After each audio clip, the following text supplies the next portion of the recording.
জাতীয় অর্থনৈতিক পরিষদের নির্বাহী কমিটির সভা শুরু হয়েছে। 9 জুন সকালে প্রধানমন্ত্রীর সভাপতিত্বে সচিবালয় মন্ত্রিপরিষদ বিভাগের জনপ্রশাসন সভাকক্ষে এ সভা অনুষ্ঠিত হয়। প্রধানমন্ত্রীর deputy press secretary Sujan Mahmud জানান, সভায় একাধিক গুরুত্বপূর্ণ উন্নয়ন প্রকল্প অনুমোদনের জন্য উপস্থাপন করা হচ্ছে।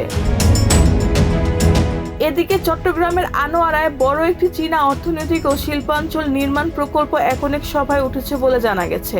প্রায় 800 একর জমিতে বাস্তবায়ন হতে যাওয়া এই প্রকল্প ব্যয় ধরা হচ্ছে 4190 কোটি টাকা।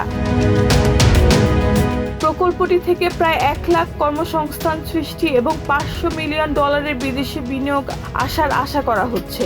এর মধ্যে সরকারের নিজস্ব তহবিল থেকে 1722 কোটি টাকা এবং চীনা সহায়তা হিসেবে 2467 কোটি টাকা ব্যয় করা হবে।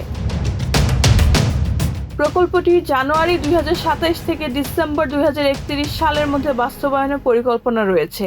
এছাড়া মিরাশাইয়ের পূর্বে অনুমোদিত অর্থনৈতিক অঞ্চলের পরিবর্তিত বাস্তবায়ন পরিস্থিতিও আলোচনায় রয়েছে বলে জানা গেছে।